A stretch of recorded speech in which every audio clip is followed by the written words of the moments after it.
O tema do Cidadania de hoje é a violência sexual contra crianças. Nossa entrevistada é Lucy Pfeiffer, coordenadora do Grupo de Defesa dos Direitos da Criança e do Adolescente, o DEDICA. Doutora, a gente terminou o primeiro bloco falando das drogas que elas podem... elas não são o motivo do abusador começar a abusar, mas elas podem desencadear isso, é isso? Na verdade, facilitar, porque a droga já seria parte do seu distúrbio de comportamento e ela pode facilitar ainda mesmo tirando aquelas inibições da cultura, da sociedade. Então, ela seria, vamos dizer, um acelerador, talvez, um facilitador, mas nunca o motivo principal. E o álcool também? Sim, todos os tipos de droga, né? O álcool, as drogas ditas ilícitas, né? Mas qualquer droga que age em sistema nervoso central, que cause dependência e possa levar esse indivíduo a seguir mais rápido o seu caminho, mas existe nele já ou nela o desvio. Então, não é porque bebe que violenta. E esse desvio que você fala, ele é genético? Ele é oriundo de alguma situação? O abusador, por exemplo, foi abusado? Sim, genético não. Muito poucas doenças genéticas se incorporam de agressividade. Então, muito poucas, né? São raras.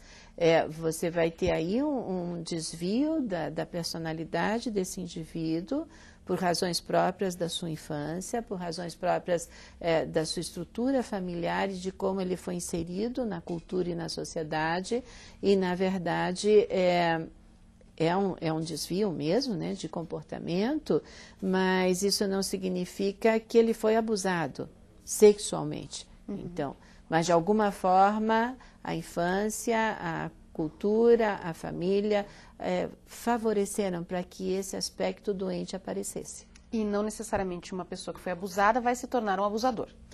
Não, mas de qualquer jeito o abuso sexual vai levar uma série de sequelas. Por exemplo? Entre elas, né, então, os desvios de personalidade, a doença mental até, então, o abuso sexual, especialmente esse que não é visto, que não é reconhecido, que não é tratado, porque a criança cresce com a ideia da culpa, a ideia da vergonha, da humilhação. Muitas vezes ela se torna eternamente dependente desse abusador, então, especialmente se é um pai, um padrasto, uma mãe, ela continua escrava, como se aquilo não tivesse acontecido e cria um vínculo de dependência, especialmente quando se tem o outro parceiro conivente ou, muitas vezes, também um abusador à distância. Então, nós podemos ter casais que um abusa e o outro facilita, porque também é a sua forma doente de ter um prazer nisso, ou oferece a criança até para esse abusador. Então, nessas parcerias eu vou ter uma criança submetida a esses agressores que tem muito poucos caminhos pela frente, ou se tornar vítima constante de outras formas de abuso. Então, são as pessoas que vão sofrer por outros, se colocar, se oferecer ao sofrimento por toda a sua vida, ou a muitos fracassos, e até mesmo, né, os desvios da sexualidade, porque é comum, especialmente nos abusos homossexuais. Então, o pai com o menino, o padrasto com o menino, ou alguém da família. Então, os abusos homossexuais levarem à sensação, a determinação nessa criança de um caminho para a homossexualidade também. Não significa que todos os homossexuais, os que escolheram um relacionamento diferente do heterossexual, tenham sido abusados. Não significa que todos os que são abusados vão se transformar em pedófilos, mas nós temos uma maior incidência. E é comum a criança não lembrar, bloquear? Sim. Em todos os traumas muito fortes, né, que nos acontecem, mesmo um adulto, ele pode fazer uma amnésia de proteção. A criança pode, simplesmente, nós chamamos de recalcar, ela leva para uma memória não acessível, mas de qualquer jeito vai estar lá. Vai interferir na vida. Isso, e vai determinar as suas escolhas, os seus comportamentos, né, a sua sexualidade adulta. Muitas vezes é comum a gente ter crianças que foram abusadas que se tornem promíscuas na adolescência. E aí até como uma resposta a isso, né?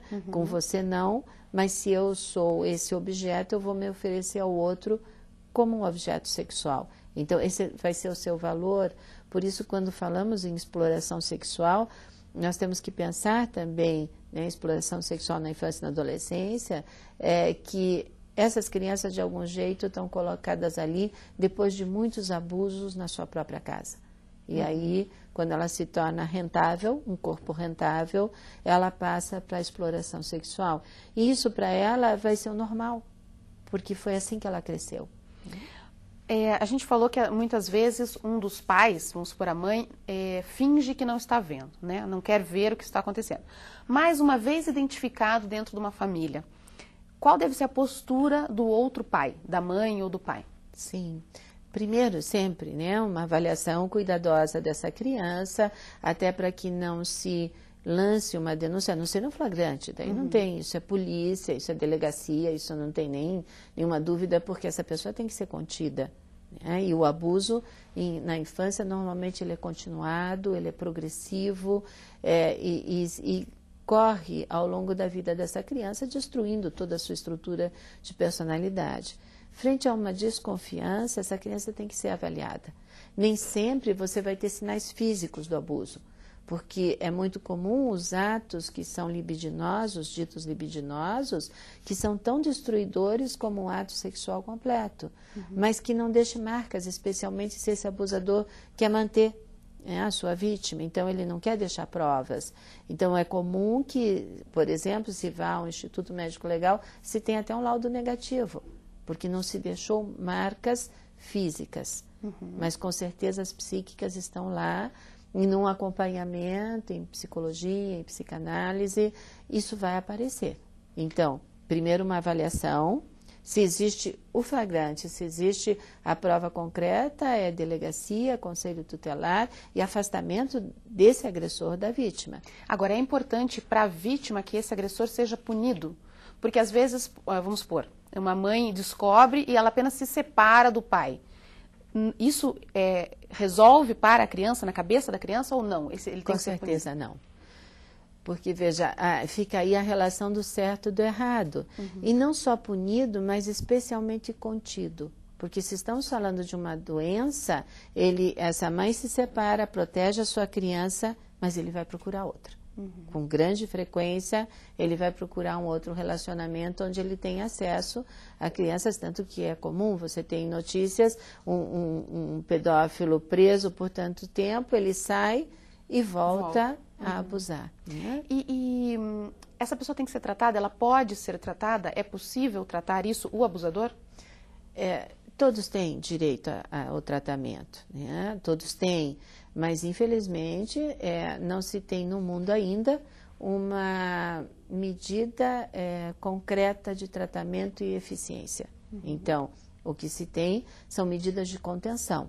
Mesmo quando se fala em castração química, por exemplo, né?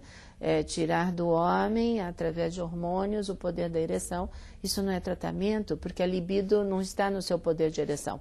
E como você falou no começo, não precisa ter penetração para ser abuso sexual. Sim, e também que faríamos com as mulheres pedófilas, não é mesmo? Então não é a testosterona que vai fazer a pedofilia. Então, infelizmente, não se tem ainda tratamento com eficácia comprovada. Nós precisamos muito tratar a vítima, ver a participação ou não, ou de impotência, ou de conivência, ou até mesmo participação ativa do outro responsável. Isso era uma coisa que eu queria te perguntar.